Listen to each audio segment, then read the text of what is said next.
Premier Danielle Smith has announced plans for sweeping new rules around gender, including rules in gender-affirming care, education, and sports.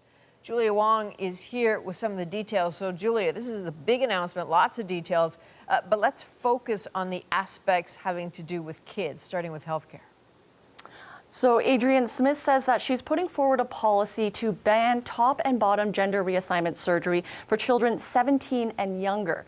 Puberty blockers and hormone therapies for the purpose of gender reassignment, well, that will not be allowed for those 15 and under. In a video, Smith explained why she's announcing these changes now. Making permanent and irreversible decisions regarding one's biological sex while still a youth can severely limit that child's choices in the future. Prematurely encouraging or enabling children to alter their very biology or natural growth, no matter how well-intentioned and sincere, poses a risk to that child's future that I, as Premier, am not comfortable with permitting in our province. Now, there is ongoing debate about this, but some experts say forcing kids into a gender identity that they don't identify with can have negative impacts on their mental health. And Julia, the Premier also had some pretty significant policy changes for schools.